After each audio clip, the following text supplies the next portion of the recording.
भोपाल की चर्चित एक्ट्रेस ट्विशा शर्मा की मौत के मामले में अब कानूनी लड़ाई और तेज होती नजर आ रही है। आज इंदौर में ट्विशा के पति समर्थ की ओर से पैरवी कर रहे अधिवक्ता ज्ञानेंद्र शर्मा मीडिया के सामने आए, जहां उन्होंने समर्थ और उनकी मां पर लगाए जा रहे आरोपों को सिरे से खारिज किया। इस दौरान अधिवक्ता ज्ञानेंद्र शर्मा ने सीबीआई जांच का समर्थन करने की बात कही। साथ ही बार काउंसिल द्वारा समर्थ की सदस्यता निरस्त किए जाने के फैसले पर भी सवाल खड़े किए।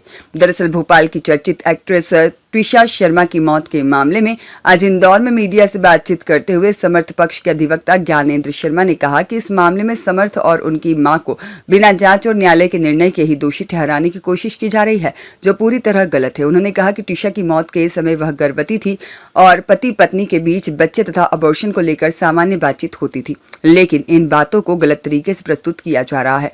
अधिवक्ता ने कहा कि यदि मामले की सीबीआई जांच होती है तो उनका पक्ष उसका पूरा समर्थन करेगा, क्योंकि जांच से सच्चाई सामने आएगी। गौरतलब है कि 12 मई को ट्विशा शर्मा अपने घर में मृत मिली थी और इसके बाद ट्विशा के परिजनों ने लगातार प्रताड़ना और हत्या के आरोप लगाए हैं। मामले की गंभीरता को देखते हुए ट्विशा के शव का दोबारा पोस्टमार्टम कराया जा रहा है। वहीं आज उनका अंतिम संस्कार भी किया गया। वहीं इस पूरे मामले में सुप्रीम कोर्ट द्वारा स्वतः संज्ञान लिए जाने की चर्चा भी सामने आई है। इधर अधिवक्ता ज्ञानेंद्र शर्मा ने बार काउंसिल ऑफ इंडिया द्वारा समर्थ की सदस्यता निरस्त किए जाने पर भी आपत्ति जताई। उनका कहना है कि बिना किसी न्यायिक निर्णय के केवल आरोपों के आधार पर किसी अधिवक्ता को दोषी मान लेना न्याय व्यवस्था की मूल भावना के खिलाफ है।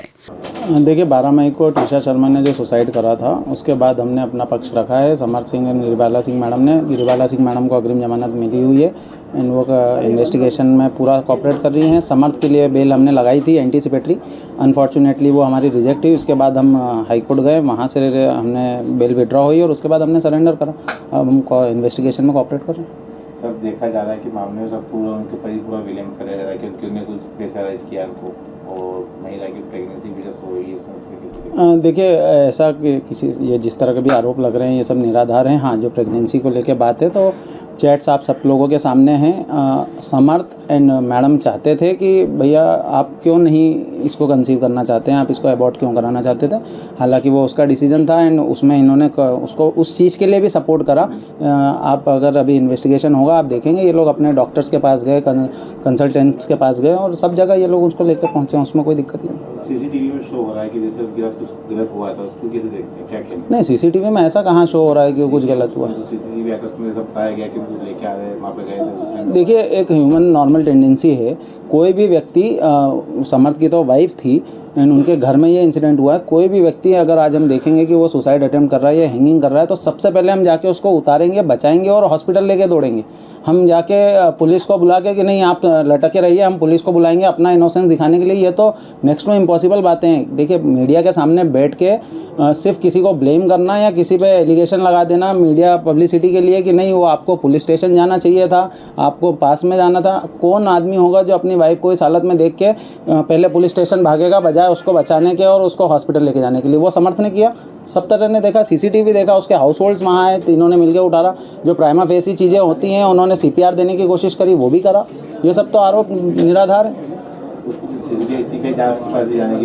हाँ, हमें सीबीआई जांच से हमको कोई आपत्ति नहीं है, हमको पुलिस की जांच से भी कोई आपत्ति नहीं है। देखिए, इन्वेस्टिगेशन सीबीआई करेगी तो हमारे लिए भी अच्छा है। आप सोचिए जिस तरीके से हम पे हमारे क्लाइंट्स पे एलिगेशन लग रहा है कि उन्होंने इन्वेस्टिगेशन को टेम्पर कर रहे हैं। हमारे जो कॉल लॉग्स मार्केट में आए हैं, जो मीडिया में चल रहे हैं, ये तो पार्ट ऑफ इन्वेस्टिगेशन है। ये इस तरह से लीक हो रही हैं तो ये तो हमको नहीं समझ में आ रहा है कि कौन मैनेज कर रहा है इन्वेस्टिगेशन को। ये तो इन्वेस्टिगेशन के पार्ट है, ये सब मार्केट में आ रहे हैं, मतलब कुछ तो मैनेज हो रही है चीज़ें। देखिए, सरेंडर को लेके जो भी जो चल रही हैं चीज़ें वो सरासर गलत है। मैं आपको बीइंग अ लॉयर एक लीगल नॉलेज दे देता हूँ। प्राइमा फेसी जब हमारे ऊपर कभी एफआईआर होती है और हमको लगता है जहाँ पे एप्रीहेंशन ऑफ अरेस्ट रहता है तो there is a provision under section CrPC 438 and BNS में वो 482 है एंटीसिपेटरी बेल के लिए। हम अपनी लीगल रेमेडी एग्जॉस्ट कर रहे थे।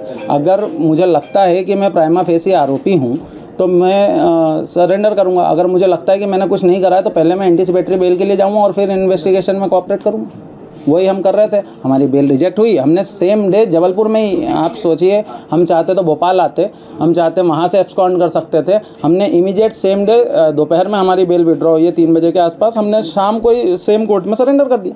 ऐसे भी बातें सामने आ रही थी कि मीडिया के सामने जिस तरीके के सवाल किए जा रहे थे तो उसका प्रॉपर जवाब नहीं दे पाए। देखिए अब मैं तो मीडिया पर्सन से भी रिक्वेस्ट कर सकता हूँ, मैडम जब पहले बार मीडिया के सामने आई वो इसीलिए आई थी कि देखिए मैडम का समर्थ का सबका कहना ये है कि जो सच्चाई है वो सबके सामने आए।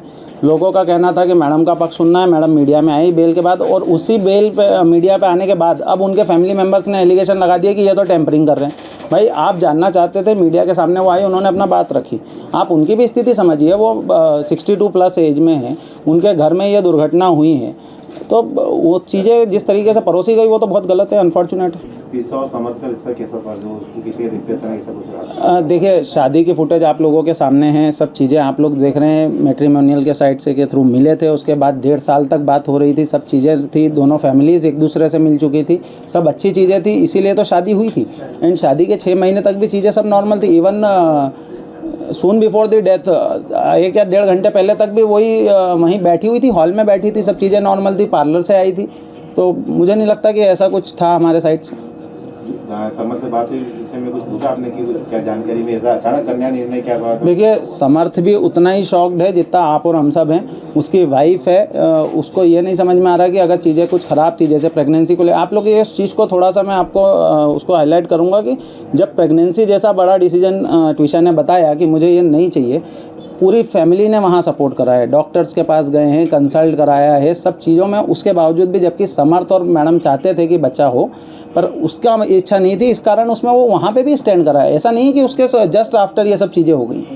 तो फिर इतना कुछ कॉपरेट करने वाले फिर सुसाइड करने का निर्णय लिया, उसके अंदर फिर क्या समझते हैं कि कुछ विवाद होगा, अंदरूनी कुछ विवाद चल रहा था जो उसको अचानक ऐसा फैसला लिया? देखिए अगर सिर्फ अंदरूनी विवाद की बात है तो ये तो हर हस्बैंड वाइफ में छोटे मोटे डिस्प्यूट्स होते हैं, वो पहले भी हुए होंगे, उसमें कोई वो नहीं है, सभी जगह होता है। ऐसा कोई डिस्प्यूट नहीं है अभी तक समर्थ के हिसाब से। उसको भी नहीं पता कि ऐसी क्या कारण थी कि उसने all of a sudden immediate वो कदम उठाया। इसका बैकग्राउंड क्या था थोड़ा बहुत?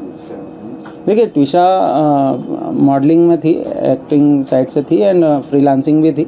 उसका खुद का प्रोडक्शन था शर्मा प्रोडक्शन करके। तो ब्यूरो रिपोर्ट, सत्याग्रह न्यूज़, मध्य प्रदेश।